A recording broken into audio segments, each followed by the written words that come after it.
Hey, good evening. It's me again, and I'm here in the park. It is Wednesday, the 10th of June, and it's been a tough week, I tell ya. Today I come to the end of my temporary work during this shutdown. I'm feeling a little bit melancholy about that. So I thought I'd come out here and tell you a story about stand-up comedy and strippers. How about that? That's the subject today. Now, for a short period of my life, I would have considered myself a stand-up comic. And quickly after doing that for a while, I realized what I was really good at is being a host. And I hosted stand-up comedy shows for years. The Boiler Room we ran for almost 15 years. And at one point we'd considered ourselves the longest running open mic comedy show on the West Coast, which is kind of a feat that I was very proud of. Very good at getting 50 comics on stage and making it almost feel like it isn't 5 hours long.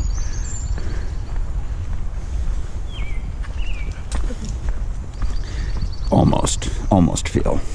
It was 5 hours long. But around the town, I did other shows at Dante's. The guy that owns that place owns a number of joints. Frank is his name. He hired me to do a vaudeville show. And every Tuesday night I ran a vaudeville show into the night.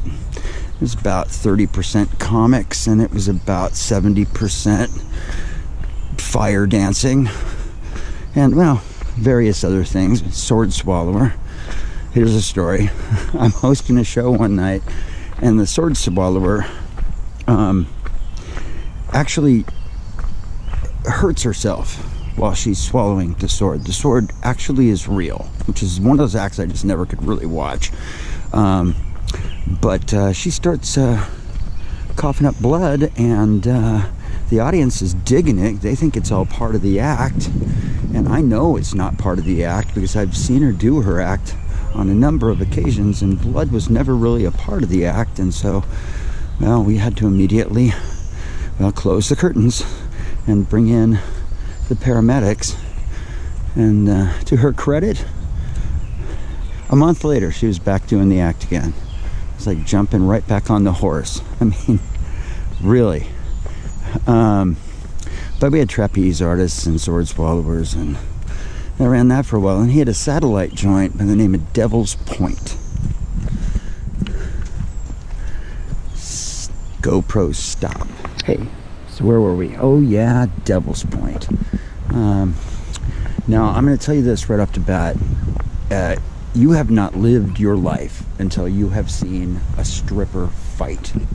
There is nothing like it. Nothing in the world that is like it. The energy that comes off of that, it's like the birds flying into Capistrano or into that silo, in Portland, when the crows go nuts. It's the only energy I get, the same energy anyway. We'll get to the strippers in a second, but let's go back to a little stand-up comedy now. I'll tell you, there's no worse gig for a stand-up comic than opening for a stripper. Every comic in the world will tell you this. This is true. And, hey, little bird. Maybe we can. Thought we'd get down here just in time for sunset, but I'm just a little bit too early. It is later than we're normally out here in the park, and there are a ton of people out here. Everyone seemed to be kind of social distancing. But we're going to walk down here where it's really pretty. Finish the story. But yeah, opening for a stripper is just the worst. Your audience is really, for the most part, there to see the stripper. In fact, you're just an obstacle. You're like, maybe the only worst job for a stand-up comic is to open for a rock band. There's enormous horribility to that, where the audience can start chanting for the guy that they want to see. And stand-up comedy is a strange animal. To me, it is the only art form in the world where it's accepted, if not encouraged, for your audience to tell you that you suck while you're doing your art, right? It's like, this will happen in stand-up comedy. You suck, buddy, sit down. Well, this doesn't happen to sculptors. Can you imagine that? Hey, man, your sculpting sucks. You're a bad sculptor. Fine arts, this doesn't happen. But in stand-up comedy, yeah, it does. And you're more likely to get that kind of an audience member at your show if you are opening for a stripper. Some clubs think it's really great to just kind of alternate. You're going to have a comic, then a stripper, then a comic, then a stripper, then a comic. You're asking for it. Just doom. Hey, we might see a little bit of a sunset after all. We get to a certain location here.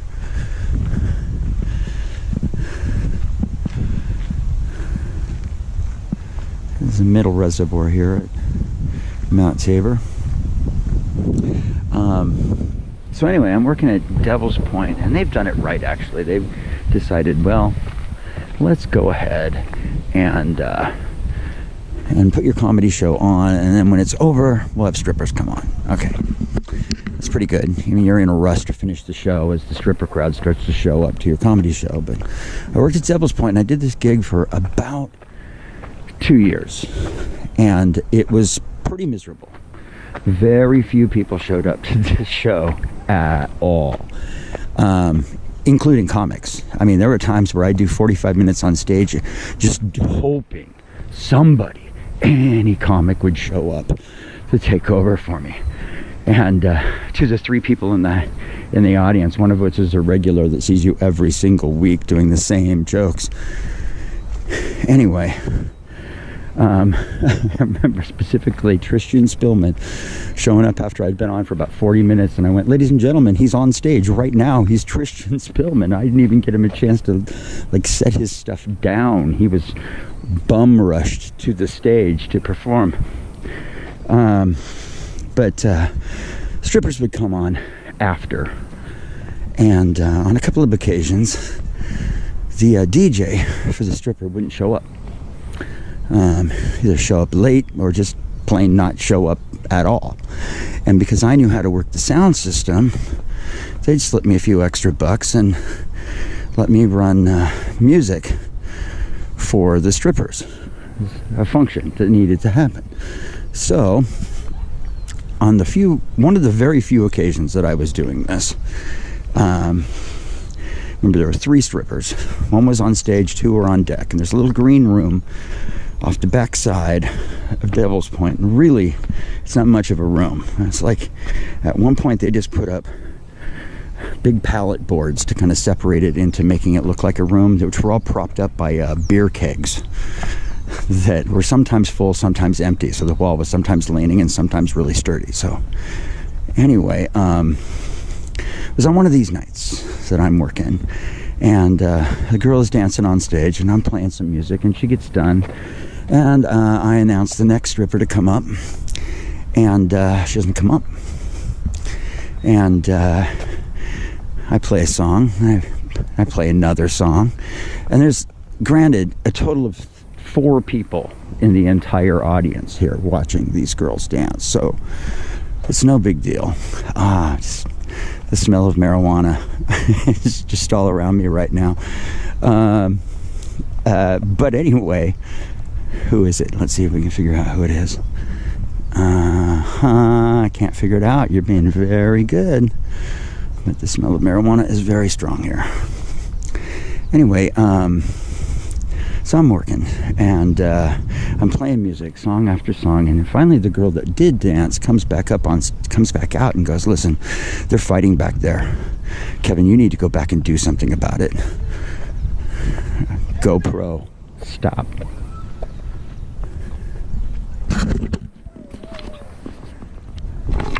I'm like, do something about it. What am I supposed to do about it? And you can hear the fight coming through the flimsy wall on the other side. And they're going at it. And they're screaming and yelling, fucking bitch, no. What are they fighting over? You guessed it, cocaine. Anyway, sometimes, like I say, people jump right into their stereotypes. But I'm like, go back into this tiny dressing room. And yeah, there's these two women, buck-ass naked, just throwing wicked rights and lefts at each other. I mean, really going at it. And the girl that was on stage was like, break it up, do something about it. I'm like, there is nothing I can do. What, these two naked women, I'm supposed to grab them and pull them apart from one another? All I can do is stand there in that moment.